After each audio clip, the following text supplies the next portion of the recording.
Welcome listeners to Simplotalks, a podcast for hoteliers to stay updated on industry trends. This is our very first episode, and I'd like to introduce myself. My name is Tarun Goel. I run Simplotel. The mission of Simplotel is to help hotels drive direct bookings. We believe that bookings are coming online, and hotels need OTA like technology to harvest their demands. Today, we work with about 3,500 hotels across 25 countries and helping them grow direct business. We're very fortunate to have very prominent hoteliers on our first podcast. Let me introduce Mr. Arivir Kumar. He's the managing director of Clark's Hotels and Resorts, spearheading probably India's fastest growing chain. I think 100 plus hotels last time I checked, but the number changes every time you refresh his website. So I don't know what the number now is, but I believe he has some aggressive plans to hit 300 hotels in a couple of years. And that's your website. So yes, so keep refreshing it to know your count, right? I think I've seen the brand transform in front of my eyes. So Aryavir, I think you've led the rebranding, creating the sub brands, and now I think you're global, right? Nepal, Sri Lanka, Maldives, Netherlands, right? So Aryavir, great to have you on the call. And so much. Thank you so much. We also have Mr. Upendra Kulrajani, or Upenji as I call him fondly. He's the founder and CEO of Next Gen Hotel. For over 4 decades of experience across practically every continent on earth. I think he's not done Antarctica, but he's done North America, UAE, Africa, India. And he's a creator of a 500-point quality inspection system for independent hotels. Best-selling author of customer centricity and hospitality. We look forward to learning a lot from you, Upenji, as well. Welcome so much to the show. Thank you so much for having me, Tarun and Aravir. I like to see the young generation, taking over this industry. And I think Clark's is a great brand. I've had some association with them in my past life. Which is wonderful and pleasure to see you, in this forum. I'm super excited to be here today. Thank you for having me. So let me hand over the mic to you, Aravir. Why don't you just introduce yourself for our audience and say a few words about, they'd all love to know you more. Absolutely. Thank you.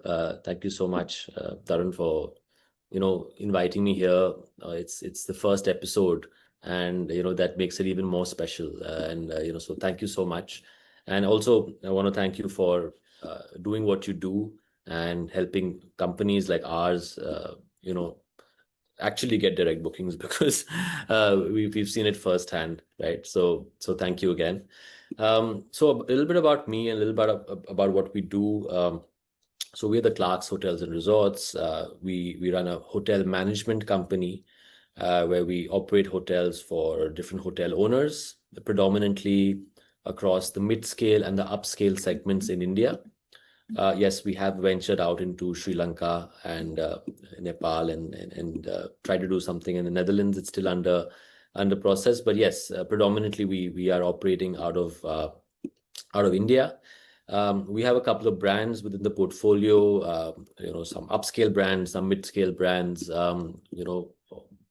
Approximately a portfolio of about 130 plus hotels, which is which would be with an average inventory count of about 55-ish rooms in the portfolio. So yeah, that's what we do. I'm now the fourth generation hotelier from the family's end. Upendra ji has had some association, so he's met the grandfathers and etc. And hotels is something which is still very new to me because I was playing professional golf before actually joining the hotel business. That was always the biggest part of my life. But then I realized that hotels is actually where my love and passion lies as well, and decided to make the move to the business, and came in here about 4.5 years ago. Yeah. So thank you. Welcome. Looking forward to this. Upenji, would be great if you could say a few words about yourself. A lot of people know you, but the small part of thank you. It's very kind of you, to speak so highly about me, stuff like that. It's nothing great what I do. All I do, I tell people, is I basically take energy and convert it into synergy. That's all I do. It's people like Aryavir who build great brands and run great hotels, and all I come in and take their energies and synergize it, and that's what we do. And it's such a competitive space. It's crazy space. So to thrive and grow in this is a major accomplishment. um, I personally enjoy this hotel space. It's great that you gave up your professional golf and have come to this industry, because the industry needs more people like you. Otherwise it won't survive. So if the next generations don't take care of it, this industry will not exist. So telling you a little bit about next gen, we just do quality audits. Um, we we have focused on the main touch points. What are the most important aspects in a hotel to enhance guest experience? Because the only way to build clientele and build repeat business is through great experiences. And if you give those wow experiences, you're going to be a winner. And we've also, made it into kind of like an app. So there is tracking of what is happening, and the reports are like more, seriously taken, and it's just not through whims and fancies that someone feels like writing something or sketching something and all that. So there is a science to this as well. That's what we've tried to incorporate it. I had the opportunity to work with Richie, who are the pioneers of this quality audits. And I think in my space, I don't have any other competition other than, Richie, and they do only super high end, like the Four Seasons and above. And Four Seasons won't even advertise about it that we have a Richie survey or something like that. And I had the option to work with them, but apparently there was some, economy reasons and stuff like that. So they froze hiring. But I was secretly involved in one of their audits. Actually, that was my interview. My job interview was, so I had this brilliant opportunity to see how they operate. And when I worked as a hotelier, I worked for the Regent brand in New York, and they also had Richie. So I had both sides of it, as they audited me, and then I had an opportunity to work and audit with them. I didn't work, I shadowed the person. And that's how this concept came into my head. And I think that the independent hotel owners work the hardest and they get the least out of it.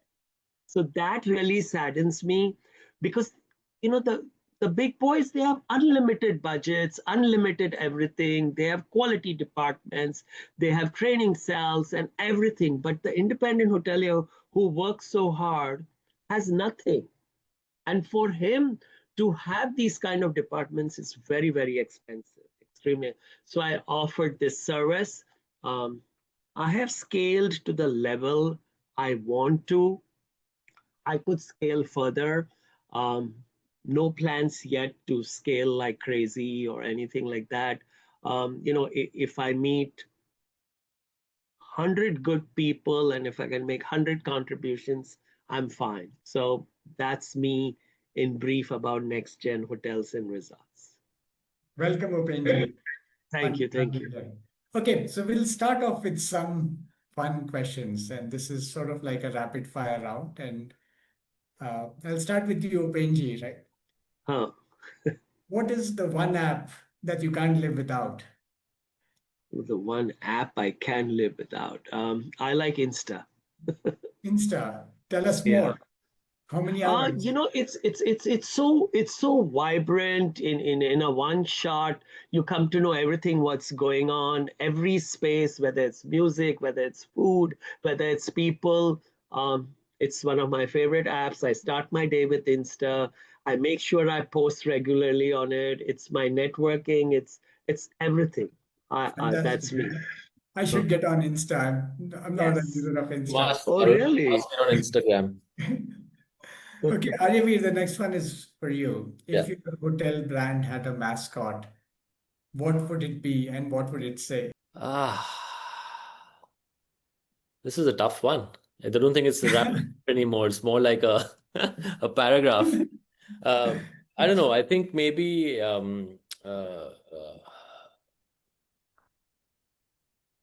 maybe maybe an elephant. Nice. And I think because we've been around for a long time and we have the experience that we have gained over the last 85 years. And yeah, that's what came to me. Fantastic. I think elephant is also very calming. I mean, the way Yes, it moves, yes. etc. Right? And you certainly have that calm. So not just your brand, but your personal brand probably also would resonate. Okay. Um, Upenji, if you could be any Yes. person for one day, who would you be and why? Oh boy. Oh, that's that. Mm, let's think if I could be that one person for one day. I would be someone like Nelson Mandela. I want to make a radical change in life where I really touch the hearts of people. That's what I would be. Nice. Yeah. That's amazing. That's amazing.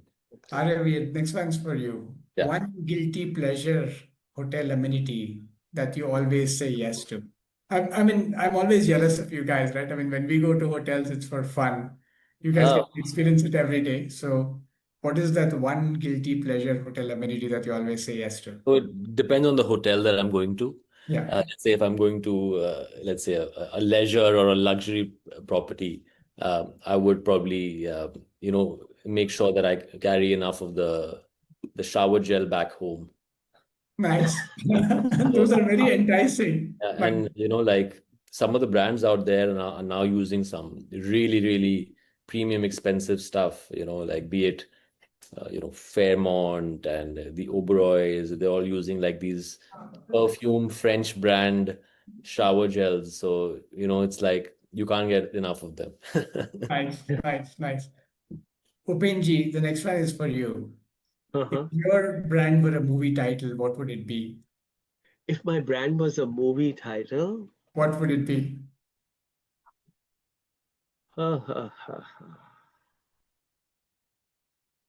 The Empire Strikes Back. Nice. That's a good one. It's one of my favorite movies, by the way. Oh, really? Oh, Yeah, yeah. wonderful. I'm a Great. massive Star Wars fan and a Harry Potter one. Yes, Yeah. yes.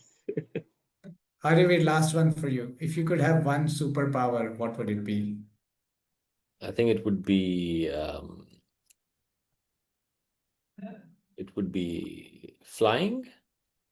That would be fun. Yeah, I'd like the ability to fly. Why not? Yeah, that would be interesting. You just fly to New York and meet Fly to Upenji. New York Yes. and have a meal with Upenji. Yeah. And I promise to take you to one of the best golf That that would places as that would well. be that would be amazing. I did not, I knew you were a golfer, Hariveer. I didn't know you were a professional golfer. So that's Yeah, actually yeah. fun. We have to catch up on that someday. Anytime we get in the game. Yeah. Okay, so let's get to the meat a little bit more. So, Upenji, let's start with you. Mhm. We service hotels, meaning, they're our customers. But I'm always confused by what a mid-scale means, what a upper scale, mid-upper scale, luxury.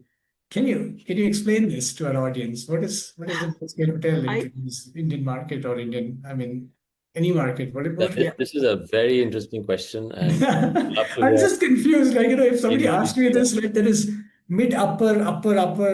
I don't even know the vocabulary, right? But it's seems confusing. Can you guys shed some light into it? even for me, it's confusing to be honest. I think it's the marketeers, they play this. To be honest, I think they do it for the pricing level, basically. I think it's more like a pricing, but I think service courtesy is universal, and that's how the focus should be. Um, I would say creating great experiences that one-on-one human connection, and that's how people make decisions. And as I read more and more what the younger generations are doing, the Z generation and all that, they basically are looking for great experiences. I think gone are the days where everybody wants a brand. I haven't heard the young ones talking about, top of the line brands and all this. They want to find these unique remote places where the experience has been great, or they've had that great human connection. Otherwise, why did Airbnb become so popular? Yeah. That's a proven fact that, it's not a very brand centric, society anymore. You could have great experiences in any segment or whatever.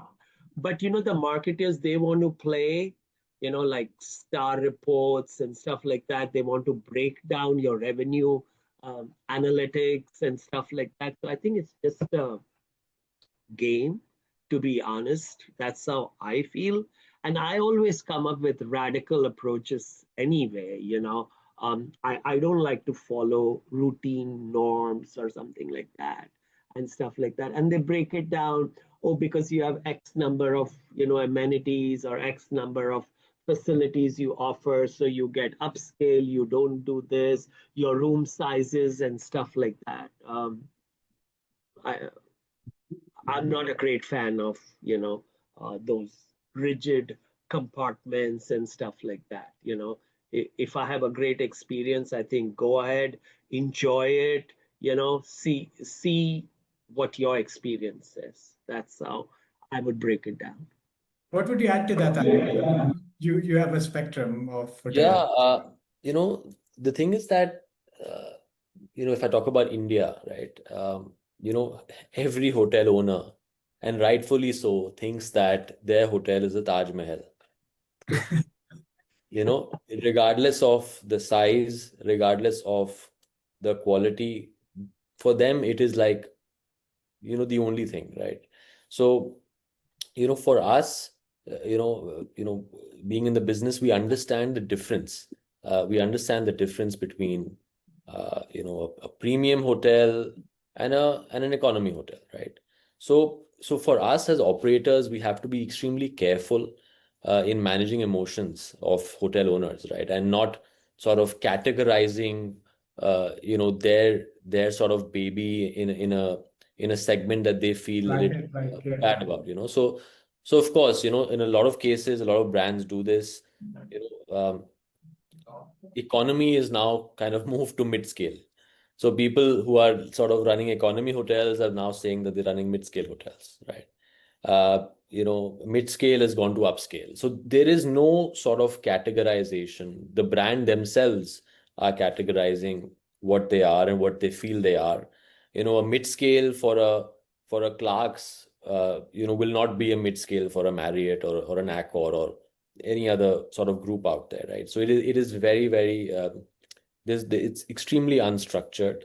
But of course, when it comes to the amenities, when it comes to the offerings, when it comes to the location, the customer now is extremely well aware as to what they're going to get, because you have so many ways to review the hotel. You have pictures, you have Instagram, you have all these online travel agencies with pictures and all of that. So I feel that it's very difficult to even try and fool a customer, even if you think it's going to work. It's not going to work. Yeah. Yeah, yeah. It's very interesting, Arvind. One of the exercises that we do, when we take on a new project for a hotel is we run Chat GPT on their reviews, Mm. on Booking.com reviews on their Make My Trip, and the insights you get, like it just summarizes all the reviews Yes. for you, right? And it's amazing, like in just 2 minutes, you can get the gist of what is great about a hotel. Yeah. And it's, very interesting that this data is out there. And now with AI, it can be even summarized that much more I easily. know. I think We AI can is get super excited about it, right? That playing a phenomenal role in correct. today's day-to-day work, right? Absolutely. Yeah. So, Penji, when you do these audits for hotels, right? Do your audits vary based on, like, if you're auditing a luxury versus a mid-scale, like these 500 points, are they exactly the same for all mid luxury, economy, whatever segments, or are these like they have different weightage, or are the points completely different? How does it work when you're doing No, it's it's audits? it's pretty standardized. So if for some reason a hotel doesn't have that, facility or something, they don't get penalized for it. They they they are not penalized. Oh, you're not offering a pool or something like that. So we consider that. We try as much as possible to make it for that particular place. It's more specific to that particular hotel, not just standardize it across like I've set some rules that you got to operate by these rules. No, no, no. It's more tailor-made to their needs. If you don't offer that, you cannot get penalized for it, and I take away your points and stuff like that. So it's more practical. The whole goal of this audit is not to penalize them, not to make them feel terrible about it. You have some areas of opportunity. That's what I try to portray in that report. And then we sit and talk about it, that, where you drop the ball and what can be done to fix that. Mhm. We also offer solutions. It's not here, take, you suck, pardon my French, edit it. You're terrible at it, and I walk away. I am no demigod or anything like that. I tell them, I am you. I've come here to partner with you, collaborate with you. I've been an operator myself. I've been on the other side of it, and it's tough. It's really tough. Hats off to the people who are in the industry now. I salute them. I'm curious. We in fact, Upenji, would love your sort of views on how we're doing the auditing stuff, because we've recently onboarded an application called Go Audits, Okay. uh, and it's like an application where every hotel and departments have a login, Mhm. and like we have the central view at the corporate, and Great. we kind of there are various sort of parameters that we've set, and the team needs to take a picture, upload it, uh, let us know if it's okay, but we would love to understand in case what are the pitfalls of using an application like that, and or is it a good thing? Yeah. Sure, sure. I'll be more than glad to, give you any feedback on it and stuff like that. We can connect anytime, and, I'll be Yeah, great to that would be do good. that. See that as an outsider, right? I mean, I'm really not a hotelier. I'm more of a tech person, and we enjoy hotels a lot. I'm very fond of hotels. Any chance I get, we've tried out every hotel in Bangalore where we live. If we get a free weekend, we're like going staying at a hotel, right? So it's just, but I think what you guys do is one of the hardest things one could do for a living. I mean, it's just, if I had to do what you're doing, the little hair that I have left could be gone by now. It's just, operationally so hard, right? That kudos to you guys in the industry, right? So, I mean, I can understand, Upenji, your sentiment that, you're trying to do a hard thing and there's always things you can do better. Okay, Correct. Adavir, the next one's for you. So you hear all this talk about tier two, tier three, and you have in India, especially, right, in that context, and you certainly have a very strong footprint, right? I mean, if 130 hotels, I don't think I'd be able to name 130 cities in the country as well. Right? So, Neither would I. Yeah. I mean, you clearly will, because now you have hotels there, so you Like probably. there are hotels coming up in cities that I've never heard of Yeah. in my So, entire life.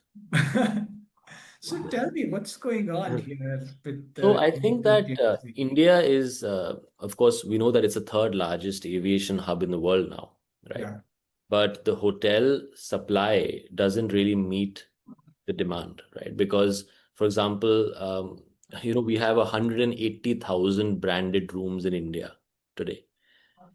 yeah. Mhm. I mean, Dubai has more than 200,000 branded rooms alone. So being the Excess. third largest aviation and with only 180,000 rooms. I mean, Vegas has 150,000 rooms. Yeah. Thailand has more rooms than all of India Exactly. combined, even now, So right? the thing is that, to be honest, I really don't think that industry, anybody's really making it move, it has to move on its own. There are more airports opening. It's simple.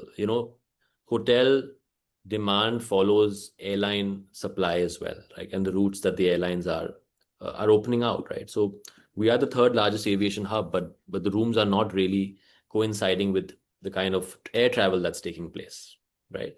So that's why more than 70% of the signings are happening in tier 2, tier 3 cities, Wow. right? And the good part there is, let's say for domestic players like us, I mean, in a tier 2, tier 3 city in India, nobody knows what a Marriott is. Nobody knows what an IHG is. Nobody knows what a Hilton is. They only know the old brands that have been operating ever since, the ITCs, Clarks, the Taj hotels and things like that. And that's where we are capitalizing on the kind of emotion that we have built over the last years. I mean, let's say, for example, if Lucknow, for example, we have a family-owned hotel called Clark Sawad. It's like an emotional connection to the city and to the people of the city, because it was the only hotel back in the day, right? So that is where our leverage is, and that is where that is how we've been able to sign more than 4 or 5 hotels every month in tier 2, tier 3 cities, because I mean, people want to be attached to the brand. They want to own the Clark's property. So the thing is that, so that's a little bit on the landscape of development in India.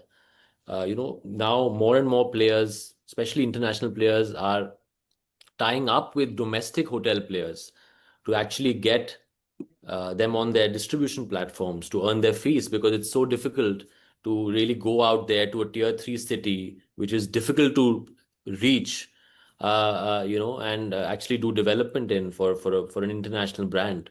But the domestic players like us have actually, we thrive in those areas. We thrive in remote areas. We've built operational expertise in these areas, which is extremely tough to Yeah, I do. can imagine. I mean, operating a hotel in a tier 2, tier 3 is even Yeah, harder. But you need absolutely, standards and absolutely. training and Yeah, and that's where our expertise lies, you know, and yeah, so I feel that's how India is changing, because tier 2, tier 3 is where 70% of the development is happening.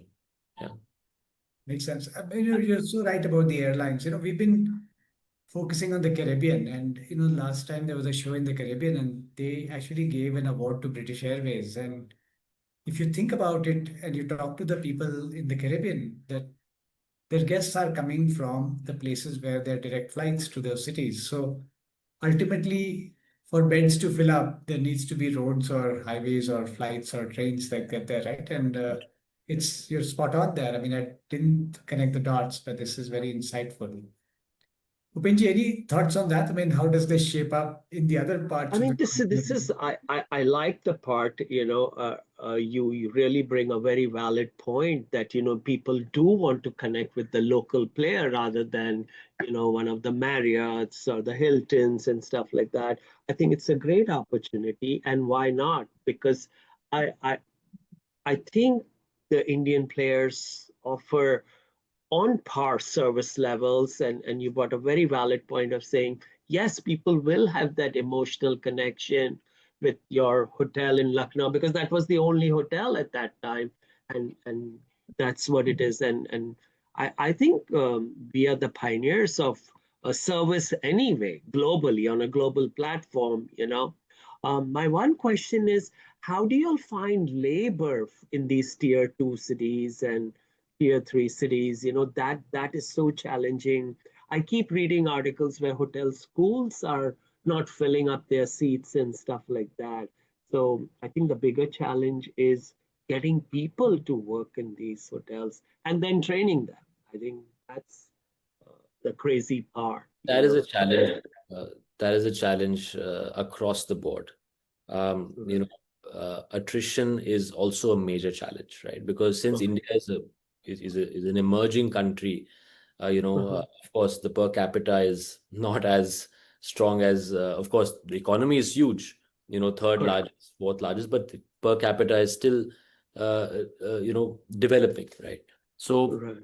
so when people join a certain position, if they get a better pay, even if it's not that significant, people tend to move. People tend to move. So we're trying to find other ways to have people stay with us longer. Be it insurances, be it providing maybe school fees to their children, etc., etc. So there are different ways that can be done. Apart from that, um, uh, you know, people are there. People are there to recruit. But training is where the challenge comes, right? You have to have the right people at your unit, at your hotel unit, to onboard them, to train them, and to kind of get them up to speed with what a hotel guest requires, as a basic service. So uh, the good part is that uh, in the tier 2, tier 3 cities, we're actually hiring locally, because nobody from a Delhi or a Bombay is going to go to like a remote area in, let's say, Bihar or anywhere, True. anywhere, be in Rajasthan or anywhere, because they want to stay in the city because it's more interesting. So the good part is that we find people easily. The challenging part is that we have to spend a lot of time to train them, but hiring locally is something that's something that happens automatically. People in tier 1 cities, tier struggle to hire locally. They want to help the community, they want to Right. take their CSR goals, but this is something that happens very naturally with us. Good. So yeah. Some part of me feels good here, Arif. It's not just hotels. I mean, hiring and retention, all of these are Yes. challenges we face as well as a tech company. Of So course, I you think are our an enterprise. Yeah. Yeah. I was telling our HR person, we should change our name to Simplotel Learning Private Limited or something. We're constantly sort of having to Yeah, teach. but Tarun, we'd like to ask you this question as well. Like, what do you do to, keep, because if technology is again like super high attrition, right? Yeah, it is, right? I mean, so I don't think I've cracked the answer, RJV, right? To be honest. I mean, we do struggle with attrition levels that are higher than what we'd like to see. I think the things that we have done is our hiring process, we work on that quite a bit. And when somebody is leaving, we are figuring out what is happening, Mhm. why are they leaving. So a lot more of focus on first hiring, right, and not just skills, but a huge focus on culture, right? Like, are we, because we know who we are, and is the person coming in going to fit in there or not? Because if they don't have the skills, we can teach them, but if they don't fit in the culture, it becomes very hard for them. And then invariably, right? So those aspects we take care of, right? The other things that we do is communicating a lot more. At least I like to believe that we share a lot more data and facts and figures across the organization. I just feel that if people know this stuff, they'll be better decision makers, right? So, but yes, it is hard. I mean, when I talk to my friends, they're like, move your company to Chennai, you'll be more successful. No software company has gotten built out of Bangalore ever. And that's probably a fact. There are probably more successful software companies out of Chennai than Bangalore. But anyways, I mean, that's a different conversation at some point. Yes, but you in fact are, we're talking about 100, 200 hotels here. You in fact are working with 2,000 or 3,000, 4,000 hotels. So you are the true hotelier, Tarun. No, but it's different, right? We don't have to worry about housekeeping and we don't have to worry about the operational aspects of hotels would kill us. I mean, one would be enough to kill me at least, right? Forget two. I mean, and that's why we like hotels so much. Like, we just go there and it feels like magic. My favorite luxury in a hotel is taking a shower and throwing the towel away. Down. And I know it feels very bad in today's day of sustainability, but that's my luxury. It just feels so good to be taken care of, right? Where you don't Tarun, feel there's like a business opportunity for you here. You can get into robotics and Absolutely. have robos do housekeeping. Correct, correct, correct. That's coming. That's So, leads us to the next question, and this is for both of you, and may probably be time just for the last one, right? The technologist in me is begging to ask this. If you guys had a magic wand and you could ask anything of tech, Mhm. your businesses or for the industry, right? What would you ask of the magic wand to produce for you? So I can talk about some of the challenges that I face on a day-to-day basis, given the fact that I'm not a global international brand with unlimited budgets and unlimited this and unlimited that. We're a homegrown family-owned business. So, the thing is that I feel that with regards to technology, if there was uh, some tool that could assist us consolidate all the locations at once, give us an understanding of performances year to date, backtracking a couple of years, guest preferences, which are the locations which are sort of performing well with a click of a button, and at a price that is affordable. These things, that is the last part is the most important, because of course we can get extremely expensive software and it'll do it, but I feel that for somebody running a domestic hotel chain, technology cost is a very important piece that we have to look into to be a profitable business, a sustainable business. So I would say something like that. Yeah. So largely, if I just to summarize and make sure I've understood correctly, some kind of analytics that can give you insights Yes. into, because you're spread out across Yes. 130 Yes. different locations, right? Big ability to spot the winners where more help is needed, guest Yes. information, loyalty perhaps, meaning not loyalty in the classical sense. Loyalty as well is a challenge. Yeah. I feel that even within the unit, like a property management system, um, which uh, which does everything around the likes of an opera, Yeah. because let's say opera is like the gold standard, right? Everyone knows that. But a 50-room hotel in a tier two city in India cannot afford to pay 2 crore rupees or 1 crore rupees to set up an opera. So I feel that something that really fits in well at a cost that is affordable for the hotel owner and the operator, something that syncs in beautifully with the corporate for analytics. This is something that I have not been able to come across yet, to be honest. Yeah. Thank you for sharing that. Yeah. Upenji, what would your magic wand? I would say a seamless self check-in counter, and you can have the person, then let the person focus on the other parts, like giving the welcome call or taking a amenity to the room or something like that. Then you're creating the wow experience.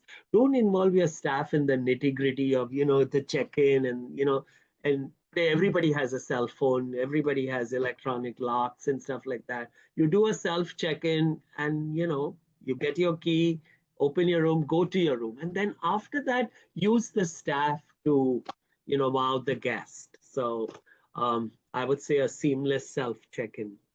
You're so right, Upenji. I was connecting in Gatwick, and there was, I think, a Premier Inn just at Gatwick. So I booked it because I had an overnight halt before I went to the Caribbean, right? And there's a self check-in counter, and it was very hard to use. So if Mhm. it was seamless, it would have been like I would have gotten to my room in like 5 minutes. Imagine after a long Correct. flight, you're jet lagged, and you keep scanning the Yes. barcode and it's not working, and it's asking you to punch in some other codes that you don't have, etc. Right? But yeah, it was seamless and almost magical. Could I not even get? What if I got the key on my phone even before I checked in? Right? I just walk straight to my room. Why even have a check-in process? We all have our phones, right? Just deliver the Exactly. key. Just like I think the rental cars have gotten this, right? I mean, you can The rental honestly cars have just walk gotten. into the car, right? You don't have to like gone are the days where to stand in line for a counter. You just go pick up a car and you leave, right? The hotel I room think could. Marriott has kind of, I've kind of used one Oh, of the. they're premier members only. Everybody doesn't get it. The premier members Ah, bypass the front desk completely. Yeah. Interesting. Yes. Well, anything else you guys would like to share? We probably have a few more minutes. Anything else that we should discuss here? no, I think it's been beautiful. Thank you so much for inviting us on this, and Yes. wishing you the best of luck for this podcast. And I know Thank that this is you. going to go places. Yes, yes. Thank you. And I know you're busy. I really appreciate you taking time. It was an honor to have you. Upenji, anything else we should discuss? Great. No, it's wonderful connecting with both of you. It's just great. Tarun, you have a great product. I see you going places already, and you work extremely, extremely hard. Keep up the Yes. great work. We're looking for new products. I talk about you in my, channel, on my channel and stuff like that. Thank you for doing We'll that. continue doing that. And Aryavir, thank you for coming back and joining the industry. Put your golf on hold, please. It was a pleasure meeting you also, Upenji. Thank you for your insights, and I would love to connect with you and understand Please how do. that we could, really improve our audit systems. Yeah. Arvind, I met Please. Upenji at this very nice cafe that's close to his house, right? And Yeah. maybe we should all get together there for a nice cup Oh, of you're tea. more than welcome. You're more What than was that welcome. called, Upenji? It was quite a nice place. What was that cafe that we Flow Coffee Company. And it's not a brand again. It's just 2 locations in New Jersey. Yeah. delicious Flow coffee, Company. nice piece of cake, and you can just sit Correct. there Correct. and I think Great. really Very nice. off the charts. So we're going to have the next episode there. Fantastic. Perfect. Looking forward Sounds to it. good. Look forward to it. Thank you all Thank very you so much. much. Thank you so much. Thank you Take to care. Tarun for organizing this as well. Thank you. Take care, guys. Yep. Akash, Take thank care. you for Bye. all the logistics Bye-bye. stuff. Really Yeah. appreciate it. Yeah. Take care. Okay. Bye-bye. Bye-bye.